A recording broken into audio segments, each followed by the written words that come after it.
We're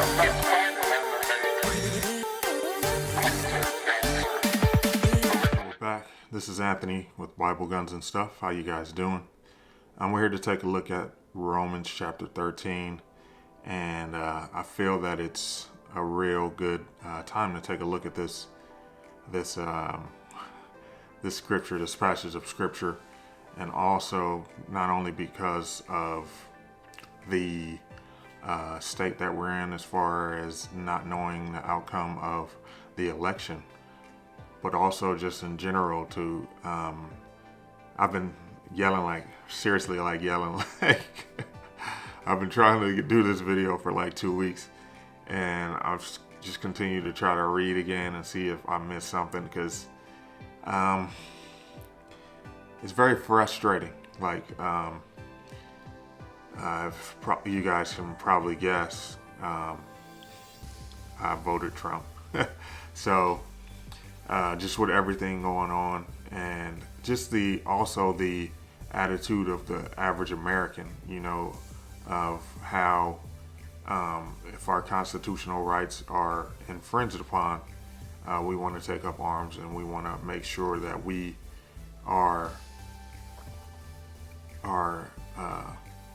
we hold to our constitutional rights, onto our constitutional rights, as well as we're just a nation of rebels. So what I've reading has really just it's been like nails on a chalkboard for me, because it's I don't know what to do with the scripture. It's really been frustrating me. So we'll go ahead and so basically what we'll do is we'll take a look at the scripture.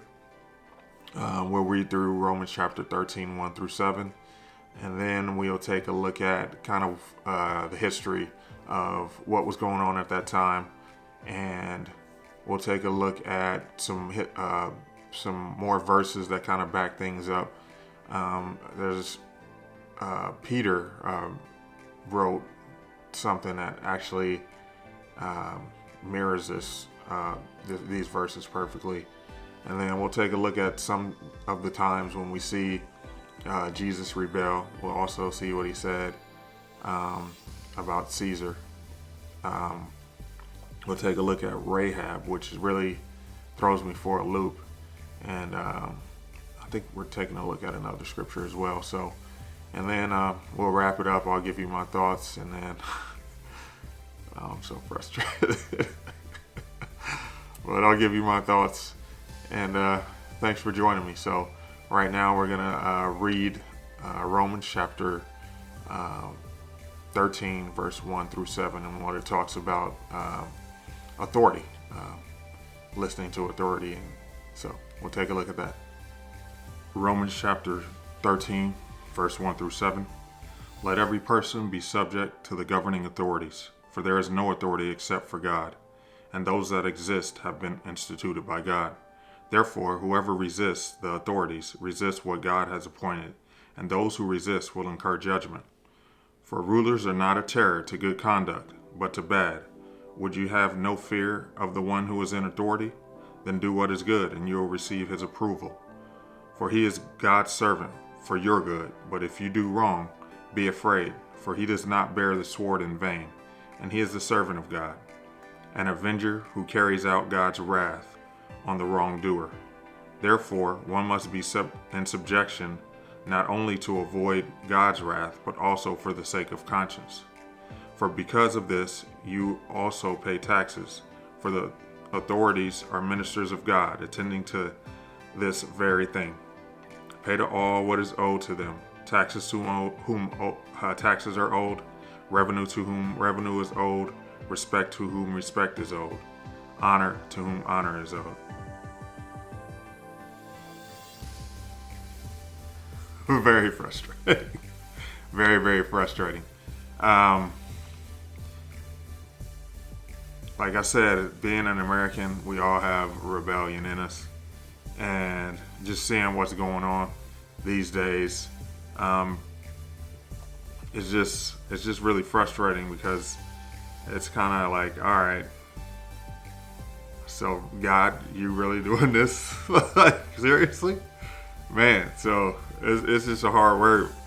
And I've really been trying at this for 2 weeks. Like, there's got to be something else I can find that says, hey, if you don't like who got voted into office in America, then you should just go ahead and rebel and do what you want to do. But I haven't found anything yet. Anything just yet. If you guys have found something or kind of can point something out, put it down below in the comments, because I definitely want to read more and do more digging. So to add to this, some I guess some more concrete evidence. So let's talk about what's going on now. Nero was in power, and I believe the look at my phone, sorry. So they say Paul probably wrote this in Corinth on his third missionary journey in about AD 57, around the time of Acts 22 through 3. The supreme authority in Rome was Nero, and we all know what Nero did. He persecuted Christians and tarred and feathered and did all kinds of crazy stuff. This is after half of the city had burnt down, and it was blamed on the Christians. So he's a madman, but Paul's writing this right after, during this time, and he's telling you to obey the authorities. Like, what? Come on, man. He's telling us to obey. He's telling the people of the Romans, the Roman church, to obey the authorities that are put in place, because they're put in place by God. That's absolutely crazy. So, what else? And he's telling believers to submit out of respect for God, which is a heavy pill, which makes sense as well.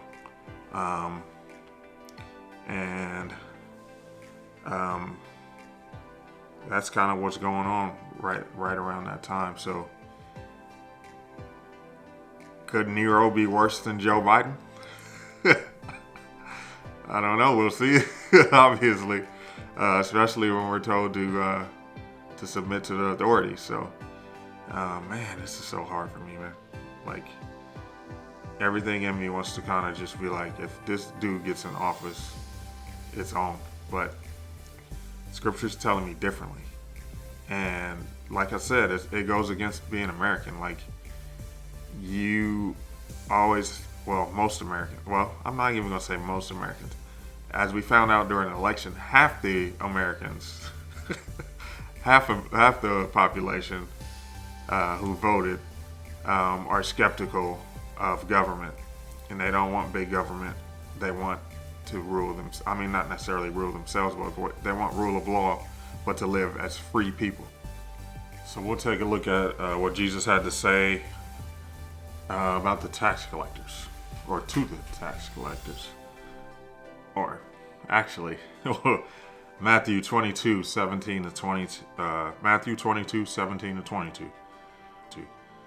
Tell us then what you think. Is it lawful to pay taxes to Caesar or not? But Jesus, aware of their malice, said, "Why put me to the test? You hypocrites! Show me the coin for the tax." And they brought him a denarius. And Jesus said to them, "Whose likeness and inscription is this?" And they said, "Caesar's." Then he said, "Pay to them, therefore, render to Caesar the things that are Caesar's, and to God the things that are God's." When they heard it, they marveled, and they left him and went away. So I think once again we're seeing that Jesus is like, hey, whoever's in charge, as we look back at the verse, they were put in charge by God. So give them what they render to them what is what's called. But we can look at something to contrast. Daniel 3:12 is Meshach, Shadrach, and Abednego. When they were, there was a statute put in place to where Nebuchadnezzar built a statue, and everybody, when they heard people playing and clanging stuff and making loud noise, that they were supposed to kneel down and worship to that statue wherever they were during the day. And of course, Meshach, Shadrach, and Abednego didn't do it. So here it picks up Daniel 3:12. There are certain, and these are the people going back to Nebuchadnezzar, telling on, basically snitching on the three. So there are certain Jews whom you've appointed over the affairs of the province of Babylon, Shadrach, Meshach, and Abednego. These men, O king, pay no attention to you. They do not serve your gods or worship the golden image that you have set up. And later in it says that he got mad and threw him in the lion's den. And of course, this is where we see an early appearance by what most people think is Jesus, while they were not in the lion's den, in the furnace. And it shows it was Jesus in the furnace. People think it was Jesus in the furnace. There's no, no proof or anything, but that's, they say he looks like a son of God also as the fourth person that was in the furnace with him. So we see there that even though there was an edict to saying, you have to worship Nebuchadnezzar, they didn't. And that was the authority. That's pretty much the ultimate authority. They were going against the king. So right there, we see an instance where people rebel. Also, we got John 2:15, when Jesus is whooping butt, literally. And making a whip of cords, he drove them all out of the temple with the sheep and oxen. And he poured out the coins of the money changers and overturned their tables. And he told those who sold the pigeons, "Take these things away. Do not make my Father's house a house of trade." His disciples remembered that it was written, "So we have a year where Jesus consumed me." So gets at him, and literally, I think this is the one time we see Jesus is angry, or it's probably not even really anger. It's like, hey, dude, you guys are tripping. And then one of the stories that perplexes me is Rahab and Joshua in the Old Testament, and they send out spies to the city where they live, where she lives, and what is that? Sorry, where are we at? Rahab. Oh, I didn't save it. All right, so we'll do this on the fly. It's in Joshua 2. Let me get it on my phone. The spies go into Jericho to see how to kind of take down the city and what's going on in there. And they end up staying at a prostitute named Rahab's house. And the king of Jericho sent his men to Rahab's house to pretty much to see if they were there, and she blatantly lies and says they haven't been here. Hey, I just saw them go out when it was dark. If you leave now, you can still catch them. And so the guards leave, and she lies, and then she talks about, where is it? Then the king of Jericho, this is, let's go. Rahab hides the spies. Joshua the son of Nun sent 2 men secretly from Shittim as spies, saying, "Go view the land, especially Jericho." And they went and came into the house of a prostitute whose name was Rahab, and lodged there. And it was told to the king of Jericho, "Behold, men of Israel have come here tonight to search out the land." Then the king of Jericho sent to Rahab, saying, "Bring out the men who have come to you, who entered your house, for they have to search out all the land." But the woman had taken the 2 men and hidden them. And she said, "True, the men came to me, but I did not know where they were from. And when the gate was about to be closed at dark, the men went out. I do not know where the men went. Pursue them quickly, for you will overtake them." But she brought them up to the roof and hid them in the stalks of flax she had laid in order on the roof. So the men left and pursued. Before the men went to sleep for the night, she basically says, "I know that we've heard, that the Lord, he dried the Red Sea so you guys could pass. We've heard what you did to these other kings, and people are afraid here. When you come, I just want you to take care of me and my family." And they honor that. But what gets me, she rebels against the king, literally. But it's a lie, for one, which is weird. And two, it's like, it was, I guess it was okay for some reason. So, but as we see these things that contrast or go against the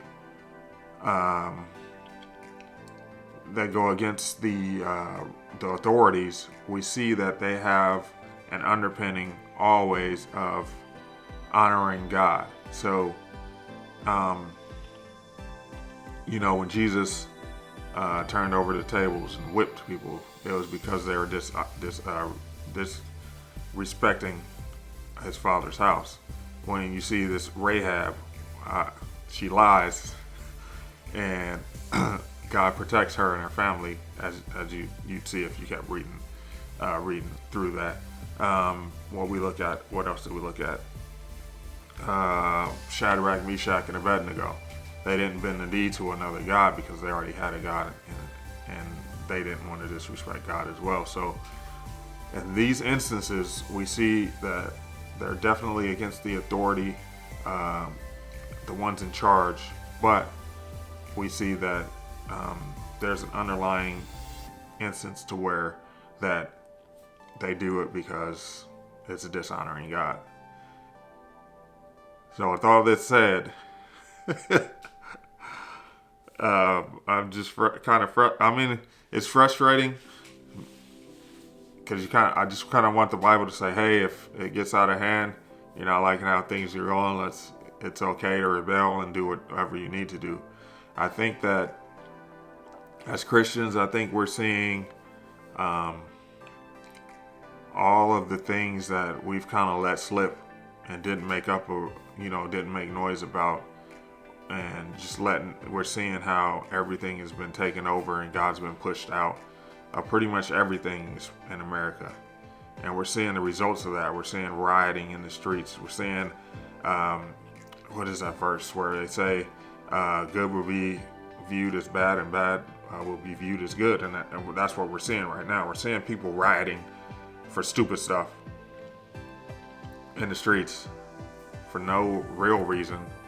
Usually, we're not going to get into that on this video, but we're seeing evil kind of take over more and more and more.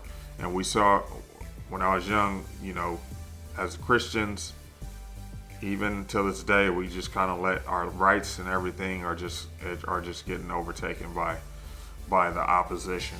So I think there's a way to oppose what's going on, and that's to put the message of God out.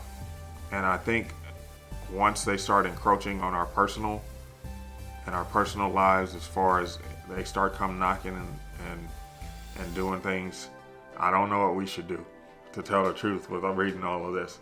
Because do we leave your thoughts in the comments, do we let them trample us as Christians? Or do we stand up and do something about it? And what do we do, and how do we go about it without sinning, pretty much?